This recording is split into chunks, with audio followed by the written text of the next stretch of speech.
Sejarah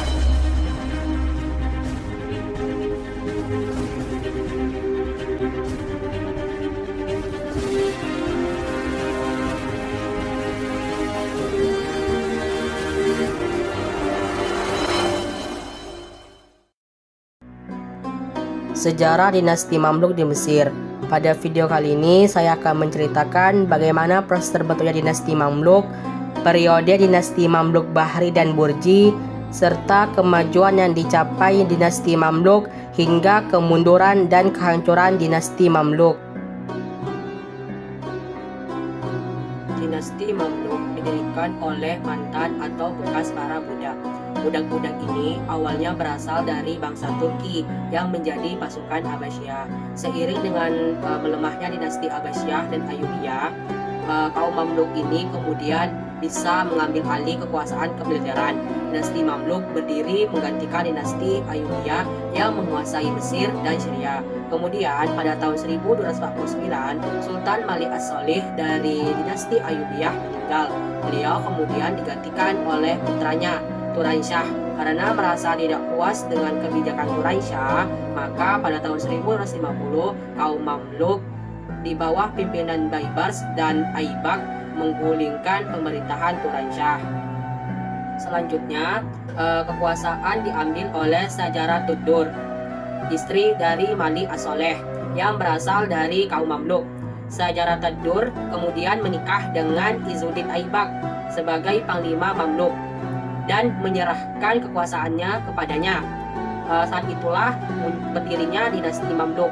Daulah Mamluk membawa warna baru dalam sejarah politik Islam. Pemerintahannya bersifat oligarki militer atau dikuasai oleh kelompok militer, tidak turun-temurun. Pengganti sultan yang berkuasa ditentukan oleh siapa yang menjadi pemimpin militer pada saat itu, atau yang biasa disebut dengan berebut kekuasaan. Dinasti Mamluk Bahri. Nama Mamluk Bahriyah dinisbatkan pada sebuah tempat yang disediakan oleh Sultan Malik As-Soleh Najmuddin Ayyub kepada para Mamluk. Tempat ini berada di Pulau Raudhah di tepi Sungai Nil yang dilengkapi dengan senjata, pusat pendidikan, dan latihan materi-materi sipil dan militer.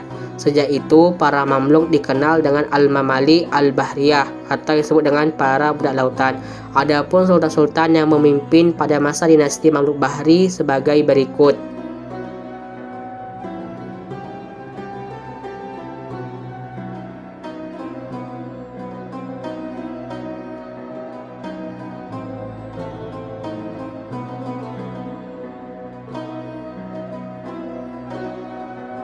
Dinasti Mamluk Burji.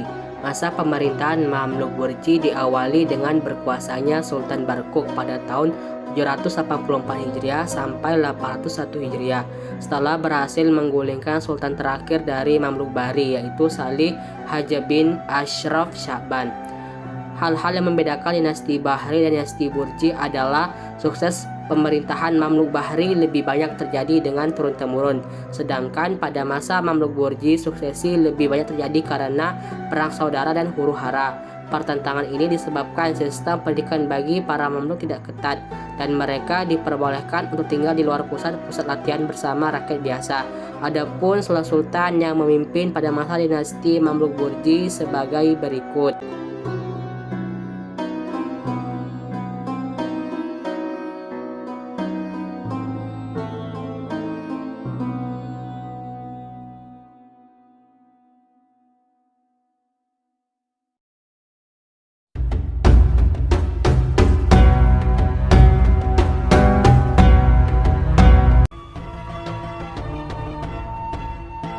Kemajuan di bidang pemerintahan. Kemenangan dinasti Mamalik atas tentara Mongol di Ayan al-Jalut menjadi modal besar untuk menguasai daerah-daerah sekitarnya. Banyak penguasa-penguasa dinasti kecil menyatakan setia pada kerajaan ini untuk menjalankan pemerintahan di dalam negeri. Baybars mengangkat kelompok militer sebagai elit politik. Untuk memperoleh simpati dari kerajaan-kerajaan Islam lainnya, Baybars membaiat keturunan Bani Abbas yang berhasil meloloskan diri dari serangan bangsa Mongol. Al-Muntansir sebagai khalifah, sehingga Khilafah Abbasiyah setelah dihancurkan oleh tentara Hulagu di Baghdad berhasil dipertahankan oleh daulah ini dengan Kairo sebagai pusatnya. Kemajuan di bidang ekonomi. Dalam bidang ekonomi, dinasti Mamluk ini membuka hubungan dagang dengan Prancis dan Italia melalui perluasan jalur perdagangan yang sudah dirintis oleh dinasti Fatimiyah di Mesir sebelumnya. Jatuhnya Baghdad menjadikan kota Kairo sebagai jalur perdagangan antara Asia dan Eropa, dan menjadi lebih penting karena Kairo menghubungkan jalur perdagangan Laut Merah dan Laut Tengah dengan Eropa. Di samping itu, hasil pertanian juga meningkat. Keberhasilan dalam bidang ekonomi ini didukung oleh pembangunan jaringan transportasi dan komunikasi antar kota, baik laut maupun darat. Ketangguhan Angkatan Laut Mamalik ini sangat membantu pengembangan perekonomiannya. Kemajuan di bidang militer. Setelah memeluk Islam, seorang Mamluk akan dilatih sebagai tentara berkuda. Mereka harus mematuhi furusiah, yaitu sebuah aturan perilaku yang memasukkan nilai-nilai seperti keberanian dan kemurahan hati, yang memasukkan juga doktrin mengenai trik perang berkuda, kemahiran menunggang kuda, serta kemahiran memanah dan juga merawat luka serta cedera. Kemudian status tentara Mamluk tidak boleh diwariskan dan anak lelaki tentara Mamluk dilarang mengikuti jejak langkah ayahnya.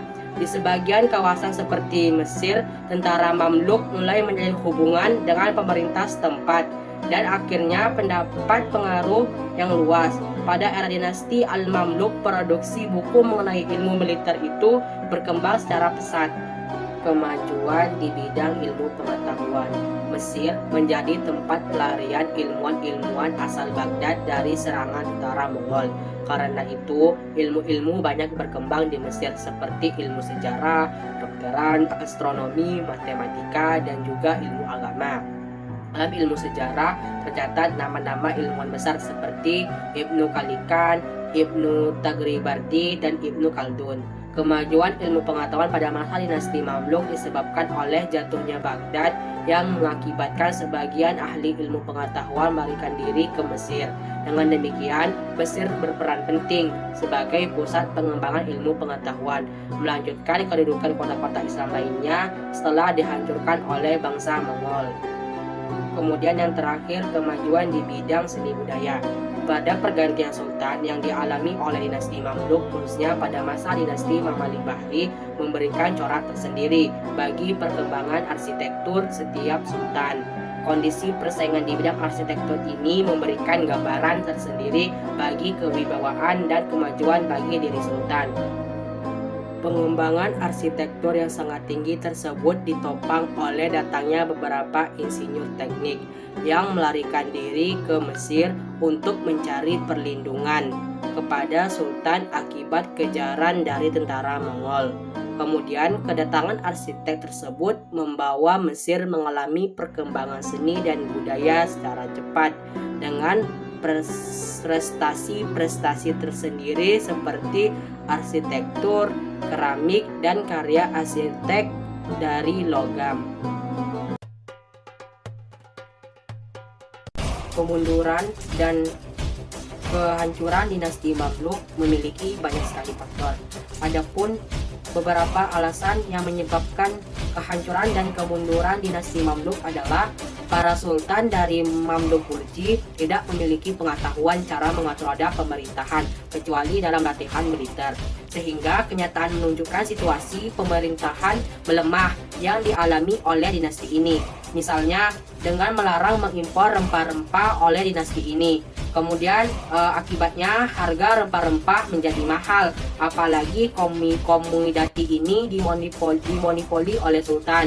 Ia juga memonopoli pabrik gula dan melarang kaum wanita keluar rumah, memecat orang non-muslim dari pegawai pemerintah dalam suasana stabilitas dalam negeri yang begitu rapuh. Kemudian masyarakat juga dijangkiti berbagai macam penyakit epidemi yang memakan banyak sekali korban. Banyak penguasa Mamluk Gurji yang bermoral rendah dan tidak menyukai pengetahuan.